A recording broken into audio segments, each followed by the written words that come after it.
በስመ አብ ወወልድ ወመንፈስ ቅዱስ አሃዱ አምላክ አሜን። ቅድስት ወለተ ጴጥሮስ።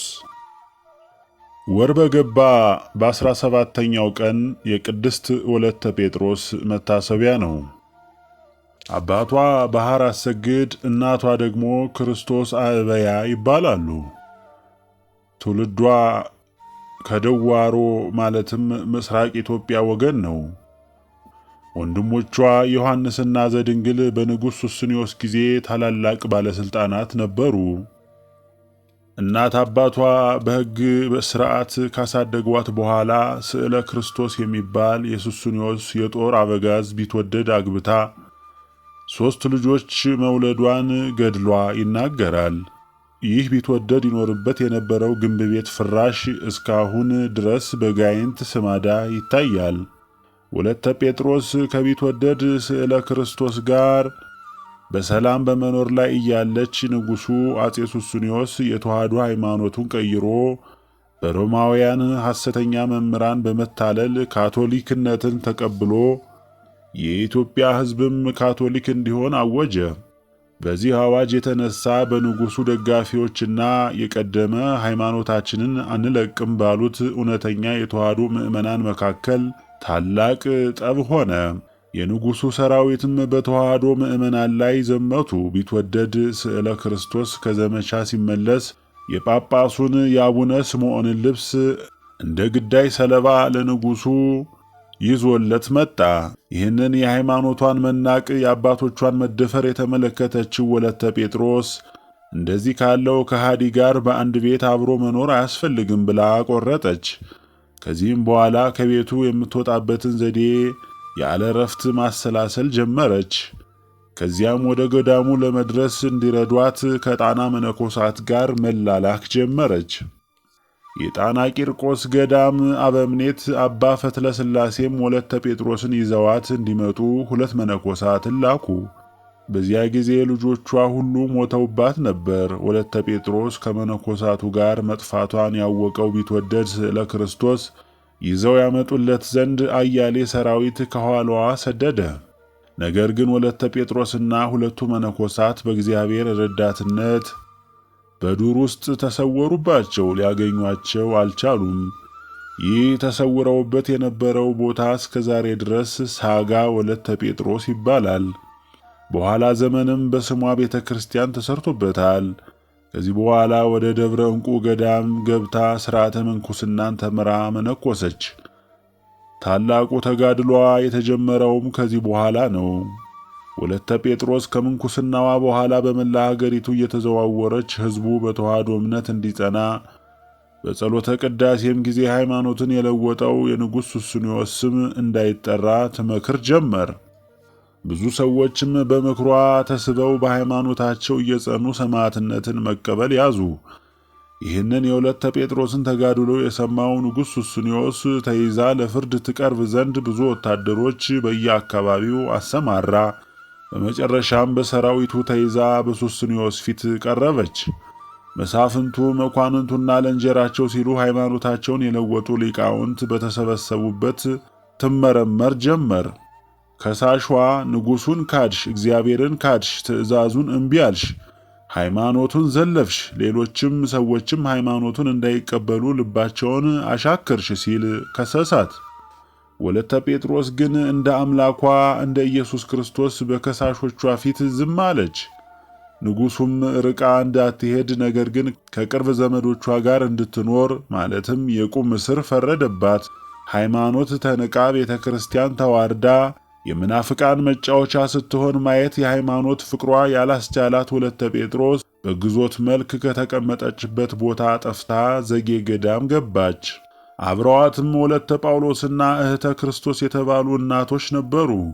በዚያም በገዳሙ የነበሩ መነኮሳትና የአካባቢው ምዕመናን በተዋሕዶ ሃይማኖታቸው እንዲጸኑ እየመከረች ጥቂት እንደቆየች የሚያሳጧትና የሚከሷት ስለበዙ ቦታውን ለቃ ወደ ዋልድባ ገዳም ገባች። ዋልድባ ገብታ ሱባኤዋን ከፈጸመች በኋላ በገዳሙ የነበሩትን አባቶችና እናቶች በእምነታቸው ጸንተው እንዲቆዩ ትመክራቸው ጀመር።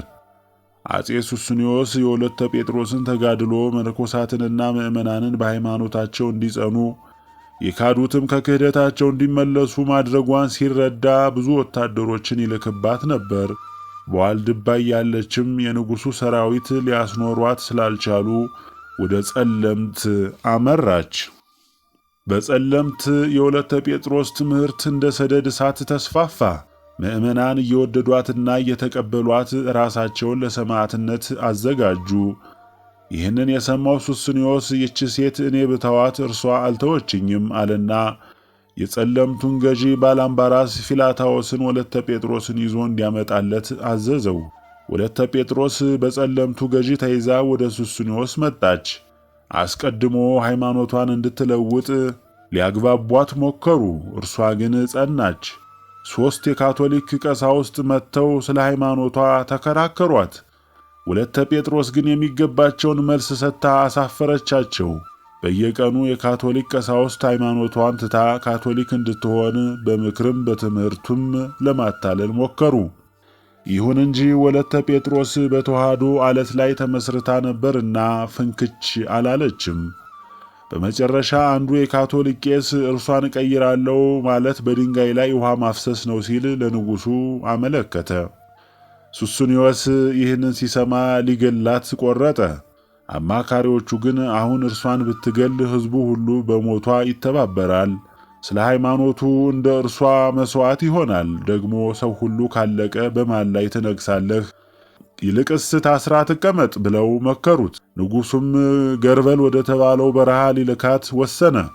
መልክዓ ክርስቶስ የተባለው ዋነኛ የካቶሊኮች አቀንቃኝ ወደ ሱስንዮስ ፊት ቀርቦ ንጉሥ ሆይ በፊትህ ሞገስን ካገኘው ክረምቱ እስኪያልፍ ድረስ ከኔ ጋር ትክረም፣ እኔ መክራታለሁ። የፈረንጆቹ መምህር አልፎኖሱም ሁልጊዜ መጽሐፉን ያሰማታል። ይህ ሁሉ ተደርጎ አሻፈረኝ ካለች ያን ጊዜ ግዞት ትልካታል ሲል ለመነው።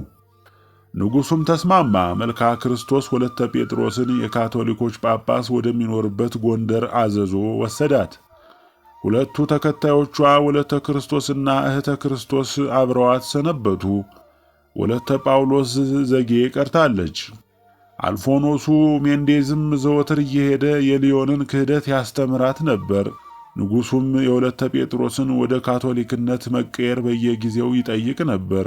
የሚያገኘው መልስ ግን ሁል ጊዜ አንድ ነው፣ በፍጹም የሚል ነው። ክረምቱ አለፈ፣ ህዳርም ታጠነ። ወለተ ጴጥሮስም በትምህርትም በማባበልም ከተዋህዶ ሃይማኖቷ ንቅንቅ አልላለች። ስለዚህ ወደ ስደት ቦታዋ ገርበል በረሃ በሱስንዮስ ወታደሮች ተጋዘች። ወለተ ጴጥሮስ ብቻዋን ገርበል በረሃ ወረደች። በእርጅና ላይ ያለችው እናቷ ይህንን ስትሰማ አንዲት አገልጋይ ላከችላት። ቆራጧ ተከታይዋ እህተ ክርስቶስም ወዲያው ወደ እርሷ መጣች። ገርበል በረሃ ለ3 ዓመት ስትኖር ብዙ ጊዜ ትታመም ነበር። ስለዚህ መከራውን ሁሉ ስለ ሃይማኖቷ ቻለችው። ከግዞቱ ከተፈታች በኋላ ደንቢያ ውስጥ ጫንቃ በተባለ ቦታ ተቀመጠች። በስደቱ ምክንያት ቆባቸውን አውልቀው የነበሩ አያሌ መነኮሳትም ስደቱ መለስ ሲል በዙሪያዋ ተሰበሰቡ። በገዳማቸውም ጸንተው እንዲኖሩ ትመክራቸው ነበር። በኋላም ወደ ጣና ቂርቆስ ተጉዛለች። ከዚያም መጽሊ ወደ ተባለው ደሴት ሄዳ በዙሪያዋ አያሌ መነኮሳትን ሰብስባ ለሃይማኖታቸው እንዲጋደሉ መከረቻቸው። ነገር ግን መከራ ያልተለያት ወለተ ጴጥሮስ መዝራአተ ክርስቶስ የተባለው ሰው ካቶሊክ ያልሆኑ ምዕመናንን አስገድዶ የሚያስጠምቅበትን ደብዳቤ ይዞ ወደ አካባቢው መምጣቱን ስለሰማች መነኮሳቱን መከራና አስተምራ ወደየበረሃው ከሰደደች በኋላ እርሷም እንደገና ስደት ጀመረች። ተመልሳ ወደ መጽሊ የመጣችው አገር ሲረጋጋ ነው። ከስደት ስትመለስ መኖሪያዋ ያደረገችው መንዝ የተባለውን ቦታ ነው። በዚያ ቦታ ላይ በጸሎትና በስግደት ተጠምዳ ኖረች። በምጽሊ ገዳም አብሯት የነበረው የደብረ ማርያም አበምኔት አባ ጸጋ ክርስቶስም መጽሐፈ ሐዊን ይተረጉምላት ነበር። አጼ ሱስንዮስ ምላሱ ተጎልጉሎ ከእግዚአብሔር ቅጣቱን ሲቀበልና የተዋህዶ ሃይማኖት ስትመለስ አቡነ ማርቆስ ግብፃዊ ጵጵስና ተሹመው ወደ ኢትዮጵያ ሲመጡ ከመንገድ ላይ ጠብቃ ቡራኬ ተቀበለች። ስለ ሃይማኖቷ ብላ ከባሏ መለያየቷና ስለ ሃይማኖቷ ብላ ከባሏ መለየቷና መከራ መቀበሏ እስከ ግብጽ ድረስ መሰማቱን ጳጳሱ ነግረዋታል።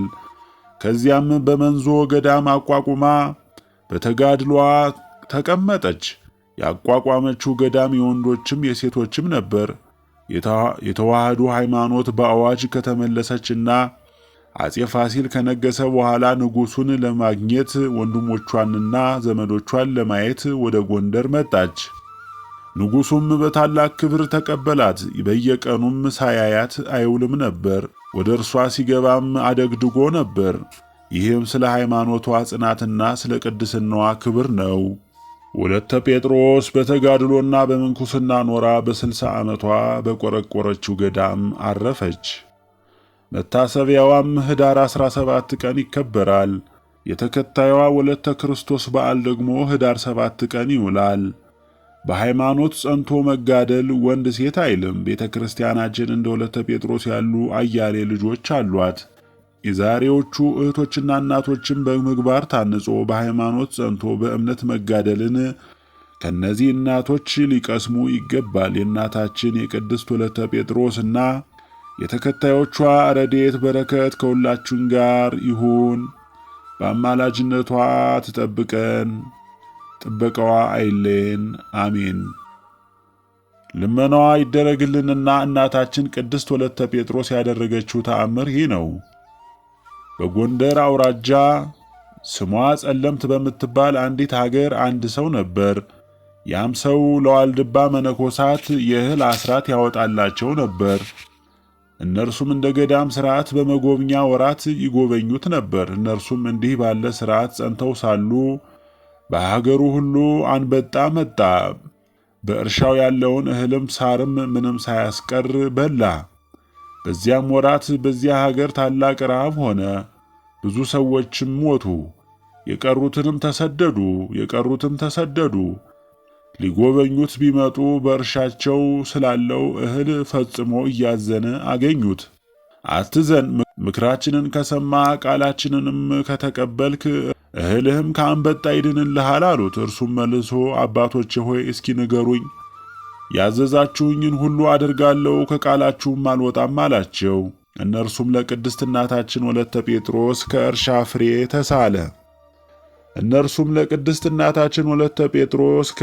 ፍሬ ተሳል፣ መታሰቢያዋንም አድርግ፣ በአማላጅነቷ እመን፣ ሐሳብህን በእርሷ ላይ ጣል፣ ከእህልም ምንም እንዳይበላ እርሻን ትጠብቅልሃለች አሉት። እሺ ያላችሁኝን ሁሉ አደርጋለሁ አላቸው።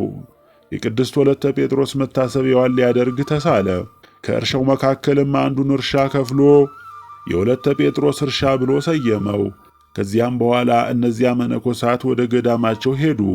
ያም ሰው በቅድስት እናታችን ወለተ ጴጥሮስ በጸሎቷ ተማጽኖ በረድኤቷ ተማምኖ ምንም ሳይጠራጠር ዘር ዘራ። አንበጣ ወደ እርሻው መጣ፣ ከቤቱ አልወጣም፣ በቅድስት ወለተ ጴጥሮስ ላይ እምነቱን ጥሏልና። ስለት ከተሳለበት ቀንም ጀምሮ አንበጣ ወደ እርሻው አልቀረበም፣ በላዩ ላይ በሮ አልፎ ይሄዳል እንጂ። የእናታችን ቅድስት ወለተ ጴጥሮስ የረድኤቷ መጋረጃ ጋርዶታልና። በቅድስት ወለተ ጴጥሮስ ጸሎት ከታመነ ከዚህ ሰው በቀር በዚያ ዓመት ከእርሻው እህል የሰበሰበ አልነበረም። የከበረች እናታችን ቅድስት ወለተ ጴጥሮስን መታሰቢያዋን በየወሩ ማድረግ ጀመረ። የቅድስት ወለተ ጴጥሮስ የጸሎቷ በረከት በአማላጅነቷ ከምናምን ከኦርቶዶክስ ተዋሕዶ ልጆች ጋር ይሁን ይደረግልን፣ አሜን። የመረጃ ምንጭ ገድለ ቅድስት ወለተ ጴጥሮስ። ወስብሐት ለእግዚአብሔር ወለወላዲቱ ድንግል ወለመስቀሉ ክቡር። ይቆየን።